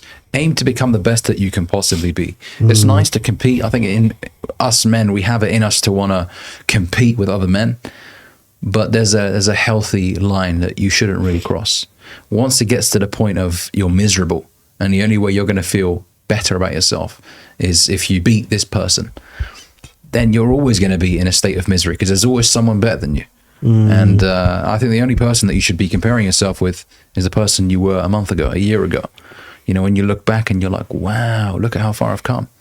You know, and when you're grateful, you just attract more and more wins. It's incredible how it works. I think there's a nice mentality on like 1% better every day. Like if we can choose to be 1% better in any given thing that we apply ourselves to, you'll realize that 1% is compounding interest. You know, in 365 days time, like brushing your teeth once doesn't do anything. Brushing your teeth once every day does a lot. And that's compounding interest. That 1% better mentality, if we can decide I'm going to be 1% better today, in 365 days time, that compounding interest is going to speak for itself. You know, if you don't have an hour to sit down and practice a language, do 5 minutes. Say I'm gonna guarantee myself exactly 5 minutes every single day for a year, because 5 minutes 365 times is going to be far better than an hour 6 or 7 times. Exactly. 6 or 7 times with weeks of gaps in between. I think the gaps are deadly. I think the gaps are, and I can come up with so many different reasons as to why. I think one of the biggest reasons it's deadly is because there's a saying, if you don't use it, you lose it. You know, if there are long gaps, you will become rusty. And getting back in will be overwhelmingly difficult. You know, it's like if you haven't trained in months, you know, maybe you picked up an injury, or maybe you were just a lazy bastard and you didn't go in months. Going back in is going to seem like the impossible task. And you're going to feel paranoid. Everyone's looking at me. I'm fat now, this and this. You know, if you don't create a video for 6 months on YouTube and then it's time to make another one, you're going to be so fixated on making sure that this video is amazing. And you might have to re-record that video 5, 6, 7 times just because you feel like it's not good enough.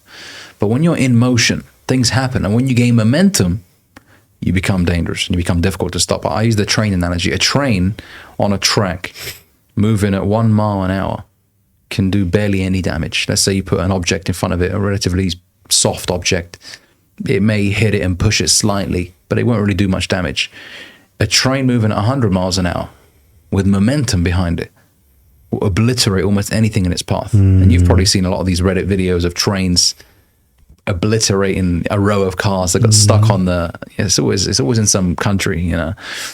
It's just someone thinks they can get there on time and beat the what do they call it? The rails. Yeah, the barriers. The barriers. I want to beat the barrier, and then they get stuck, and then before you know it, the train just like it's nothing, just destroys the car. One of those today. Really? Yeah, it came up on Instagram. So. Oh man, videos like that. That's how I waste my time. I just watch random videos on Reddit of accidents around the world, and someone jumping off a building. You know, it's just crazy. But you know, essentially momentum is the most powerful thing. Once you've got momentum, and I like how you mentioned the compound effect. You know, people think, for example, of YouTube as a linear platform. Well, it took me 6 months to get 1,000 subscribers, so it's probably going to take me another 6 months to get another 1,000. That's not how it works. It may have taken you 6 months to get 1,000, but the next month you can gain 1,000 in the span of 1 month. So what took you 6 months before, now, because you've been consistent, you've replicated 6 months of worth of work, and you've achieved the same success, but in 1 month. It's what happened with my channel recently. You know, up until about September, had about 10K, and then up until August, I had about 10K, and then from August, you know, to now, almost another 10K in the span of 2 months or so. What took me 2 years before happened in 2 months, which is incredible. You know, and that's why it's so important to be consistent. I always say consistency is rewarded. If you just keep showing up, and not just showing up, because showing up ain't enough. If you show up and you refine your work, you find errors in what you're doing, you make those improvements. There's always improvements to make. You're never going to be perfect, you know. But if you make those adjustments along the way, you're definitely going to improve, and you're going to achieve anything that you put your mind to. People are just not patient. That's what it is. They want it now. They want it yesterday. Well, on the topic of patience, there was I don't know if you've ever watched Roundtable. It's really cool. If anyone has some time on YouTube, there's a great roundtable with people like Sheila Booth, Tom Hanks. Yeah, so is that the one with De Niro? Yeah, Robert De Niro. Yeah. I think Michael J. Fox was on there as well. And Tom Hanks says, if anything, time is your ally. Just wait. Wait it out. Like all of those feelings of doubt and like it's not going to work, like that too shall pass. Yeah. And like also all of those feelings of like you think you've got everything figured out, you think like everything's going your way and you're like you're on a high, that too shall pass. Like that's right. If anything, wait it out. Just wait. That's why I like saying time will either promote you or expose you. Either you will reap the rewards of your labor as time progresses, or you will be exposed for your lack of effort. You know, and so that's why, you know, and I like that saying that you just mentioned, wait it out. You know, I spoke to a guy once who's very successful, multimillionaire. He said, you know, success usually takes longer than what we expect. You know, and most people will, for example, will set a goal and they'll say, in 6 months, I must have this. And if I don't, it's almost like a make or break situation. If I don't achieve this result by this time, then I'll give up. You know, but that's not the way you should approach it, because success takes longer than we expect. Even building projects, construction projects, right? They'll say, okay, 12 months is the goal. But there's always a delay. Something happens, you know, that causes a delay, either issues with the financer or, you know, something on the project, on the site itself. There's always delays, and people need to be okay with that. I think that the most important thing is what you're doing brings you fulfillment. Right. If what you're doing doesn't bring you any fulfillment, that's an issue. But if you're like, you know what, I enjoy speaking to people. I enjoy working with different, I'm not getting paid enough right now, but I enjoy it. I think that's good. That's a recipe for success right there, because you don't mind doing the work. And if you don't mind doing, and in fact, if you enjoy the work, you'll be way more successful than someone who's tolerating the work. Purpose. Exactly. What did you say earlier? Remind them. Yeah. So purpose is what are you good at and how you can help people. And if you're doing something you're good at and helping people, then money's probably bound or destined to flow to you. Yeah. Yeah. Very beautifully put. And where can people find you, by the way, Ellis? I'm actually not on a lot of things at the moment. I've narrowed my socials, but probably will be changing a few of those things in the near future. At the moment, I just recommend everyone to grab me on Instagram. That's Ellis_Kane. So that's ELLIS _Kane, KANE_. That's where you'll find me. Any questions, anything you need, coaching, massage work, pretty modeling photos, anything like that, you can find me there. And then with future pages, I will put something out soon. Brilliant. Fantastic. Well, listen, man, I enjoyed this conversation. I think it was very valuable. Ladies and gents, make sure you follow Ellis on his platforms for more incredible bits of information, some of the juicy stuff that he won't share on here. Head over there and follow his Instagram page. I'm expecting a YouTube channel soon as well. Oh, well, I've been procrastinating that one for about 8 years. Yeah. As long as you've had yours. Yeah, I'm going to force you to start one. He will have a YouTube channel soon as well, guys. I'll make sure of that. But thank you so much for watching, ladies and gents. It's a pleasure having you on as always, man. It's good to catch up, and I'm sure we'll do a second part as well. Likewise. I'll give people an update in a few months. Thanks very much, everyone. Make sure that you like this podcast, subscribe down below as well, and also let us know what you enjoyed the most. Leave a comment down below. Thanks very much, everybody, and I'll see you in the next episode. Peace and love.